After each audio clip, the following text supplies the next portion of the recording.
Yesu ashimwe. Ndabasuhuje mu izina ry'Umwami wacu Yesu Kristo. Mbifurije ikaze muri inyigisho yacu kandi Imana ibahe umugisha ko mufashe uyu mwanya kugira ngo tubane mu ijambo ry'Imana. Kibasuhuza nitwa Nkuramahoro Salomo, mwene so muri Kristo Yesu. Mbibutsa umwanya umara mu ijambo ry'Imana urisoma uritega amatwi ntago ari imfabusa. Rigira uruhare rwo gukomeza kukweza, kugutunganya ngo urusheho gusa na Kristo umwana w'Imana. Hanyuma rikagira n'undi mumaro twebwe tutabasha kuvuga cyangwa kumenya, kuko ijambo ry'Imana ni Imana ubwayo kandi iri inyuma y'ijambo ryayo kugira ngo risohoze. Ni ukuri, nta gihombo uzigera ugirira mu kuribamo. Hanyuma nkwibutsa gusangiza ibyo wungutse, ibyo uba wasomye, hanyuma kugira ngo bifashe n'abandi. Bizagira akamaro mu buryo utazi, wowe gusa ukumva ko gusangiza ubutumwa bwiza cyangwa ijambo ry'Imana bigenewe abapasitori, abigisha b'ijambo ry'Imana. Oya, ni uruhare, ni inshingano ya buri mwizera wese. Tugiye kuganira ku ijambo rivuga ngo gutekereza kwa Kristo, cyangwa se kugira gutekereza kwa Kristo. Niryo jambo tugiye kuvugaho. Tugiye gusoma ijambo ry'Imana dusanga mu rwandiko rwa mbere Paulo yandikiye Abakorinto. Ndabanasoma muri Bibiliya yera. Haranditse ngo urwandiko rwa mbere Paulo yandikiye Abakorinto igice cya 2 umurongo wa 16. Haranditse ngo mbese ninde wigeze kumenya icyo Uwiteka atekereza ngo amwigishe? Nyamara twebwe dufite gutekereza kwa Kristo. Ni inyigisho yacu ishingiye. Nyamara twebwe dufite gutekereza kwa Kristo. Abo ni bande? Ni abizera muri Kristo Yesu. Ndongera nsome muri Bibiliya ijambo ry'Imana. Urwandiko Paulo yandikiye Abakorinto rwa mbere igice cya 2 umurongo wa 16. Aho haravuga ngo ibyanditswe biravuga ngo ninde uzi ibyo Nyagasani atekereza? Ninde ubasha kumugira inama? Nyamara twebwe twahawe gutekereza kimwe na Kristo. Imana ishimwe cyane. Hanyuma aha havuga ngo ibyanditswe biravuga, biraza gusubizwa n'insoma muri Bibiliya y'Icyongereza yitwa The Message. Yego, reka naho masome. 2 Corinthians chapter 2 verse 16.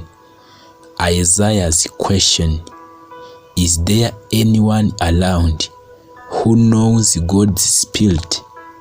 Anyone who knows what he is doing? Has been answered. Christ knows, and we have Christ's spirit. Yego. Hanyuma rero jambo rivuga ngo ibyanditswe biravuga ngo ni ikibazo Yesaya yari yibajije mu buhanuzi bwe, cyangwa se umwuka w'Imana ayoboye Yesaya. Niko Imana yari irimo imubaza, ese hari umuntu uzi ibyo Nyagasani atekereza? Ese hari uwabasha kumugira inama? Ese hari uwamenya ibyo arimo akora? Icyo kibazo rero ahangaha Paulo yanditse nyuma yo kuza kwa Kristo. Hanyuma aravuga ngo icyo kibazo cyabonewe igisubizo, ngo has been answered. Christ knows. Yesu Kristo wenyine niwe ushobora kumenya imitekerereze y'Imana, kuko we ubwe ni Imana. Yego, bivuze ngo uko Yesaya yibazaga, noneho byaje kubonerwa igisubizo. Yesu niwe uzi iyo mitekerereze, iyo mikorere, kuko Imana irema isi n'ijuru yabiremesheje ijambo ryayo, kandi Kristo Yesu niwe jambo ry'Imana. Amen. Bivuze ngo Yesu Kristo ngo ibyaremwe byose byaremewe muri we. Bivuze ngo mu ijambo niho Imana yabiremeye, kandi iryo jambo ni Kristo. Hanyuma ngo and we have Christ's spirit.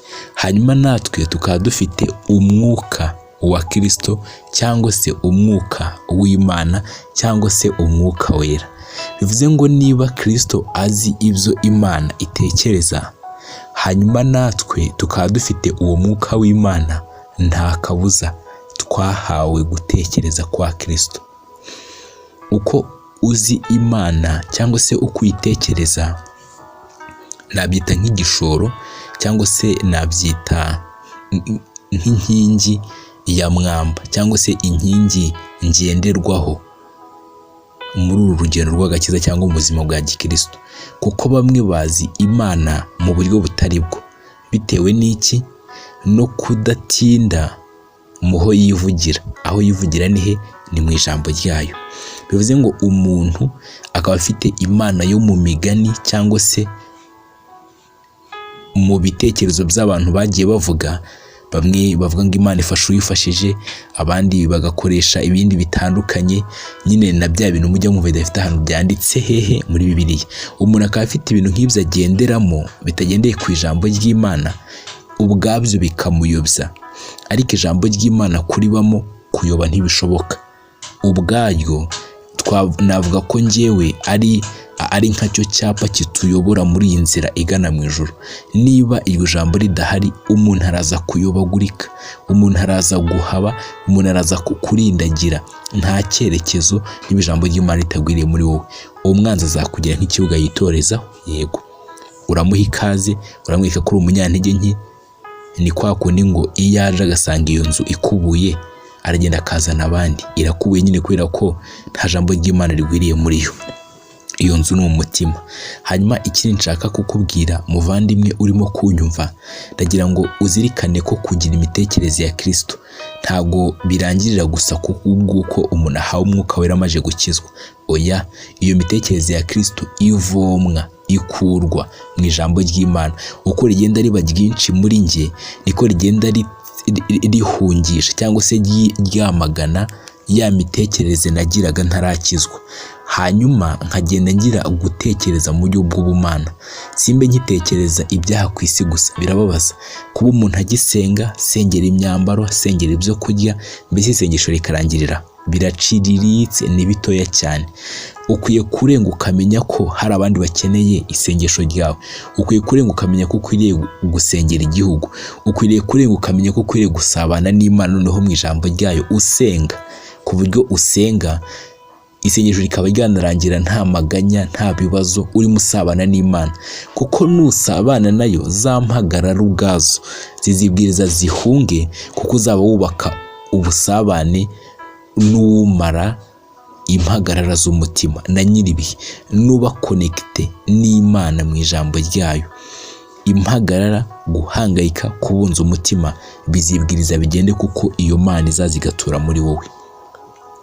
Hanyuma ndimo gusoza, reka dusome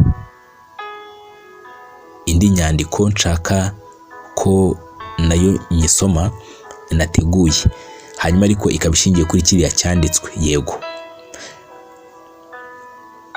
hanyuma kiriya cyanditswe twe turimo dusoma n'ubundi cyasubizaga cya kibazo Yesaya yibazaga.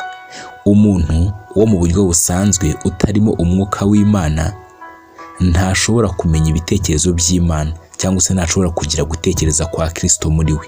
Bityo ntashobora no gusobanukirwa ibitekerezo by'abizera. Ibi nuko abizera batagitekereza nk'abantu bo mu isi, basangiye ibitekerezo by'Imana, cyangwa se basangiye ibitekerezo n'Imana binyuze muri Kristo Yesu.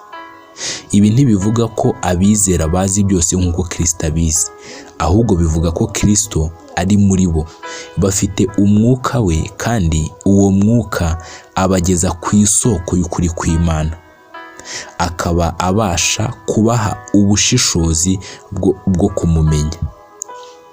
Ese ibi bireba intumwa gusa cyangwa abayobozi b'abanyabwenge? Oya, ibi bireba buri mukristo wese wuzuye umwuka. Bivuze ngo ibi ngibi ntago bireba gusa abayobozi, abigisha b'ijambo ry'Imana. Oya, ahubwo ibi kugira imitekerereze ya Kristo ni umugabane wa buri mwizera. Nubwo umwuka wera koko aza akaduhishurira Kristo, ariko saho birangirira. Ni urugendo rukomeza rwo kurushaho kuvoma mu ijambo ry'Imana, uko gutekereza kwa Kristo, nkagenda nkura ya mitekerereze yanjye, kwa gucika intege na byindi byose nagenderagaho ntarakizwa, bikagenda bihunga kugeza ubwo ijambo ry'Imana rinyuzuramo rikambera ubuzima. Amashuri menshi, ubwenge bwo ku rwego rwo hejuru cyangwa ubwenge bwa muntu ntacyo bifasha muri ibi. Yego, ntabwo kuba umuntu afite amashuri menshi bisobanuye ko ari buze kugira uko gutekereza. Oya, ibi bibonwa gusa muri Kristo Yesu binyuze mu mwuka we duhabwa. Icy'ingenzi ni uko umwuka w'Imana aha ubushobozi bwo gusobanukirwa Imana cyangwa se kuyimenya. Iyo niyo nkingi y'ingenzi mu kugira imitekerereze ya Kristo. None ndi kwibaza, ni gute mu mutima wawe utekereza Imana? Ni gute mu mutima wawe uzi Imana? Ntiwaba ugendera kuri rimwe mu bitekerezo bidafite aho byanditse muri Bibiliya? Ese ntiwaba ufite ibindi bintu bikuyobora bidashingiye ku ijambo ry'Imana? Ibyo reka nkubwire ko ni byiza, wenda byavuzwe n'abahanga bagiye bazwi, ariko bifite aho bigarukira. Ijambo ry'Imana ryo rero aho bigarukira riraharenga, rifite imbaraga muri ryo zo gukiza, kurema imitekerereze mishya, kwirukana ingeso mbi, gusukura umuntu, kumweza no kumutunganya akarushaho gusa na Kristo. Yewe imimaro yaryo myinshi ntituyizi, wowe ribemo ritindemo, ibindi biribonerwamo uzumva bikorerwa imbere mu mutima. Njye narigize ubuzima, ndarikunda, nawe urikunde, ntabwo uzabyicuza. Urakoze Mana kumpa aka kanya keza ngo nganire n'abantu bawe. Ubaho umugisha ku muntu wese witanze, ku muntu wese wumvishe inyigisho n'uzayumva hanyuma azumve wowe binyuze mu ijwi ryanjye, azumva imvugo yawe nziza imwingingira kugusanga ngo umugeze ku kindi kigero, azumva imvugo yawe nziza kubasha kuvugurura imitekerereze, ibyabasa umuntu akabibohokaho, agahinduka imbohore muri Kristo Yesu, akumva abohotse umutima, ibyamutsikamiraga byose bigakurwaho. Urakoze Mana kubw'ubwiru n'amabanga wahishuye mu ijambo ryawe, uduhe kuritindamo no kuribamo, natwe amaso y'imitima yacu ahumuke, tumenye ibitangaza birihishwemo. Mu izina rya Yesu Kristo,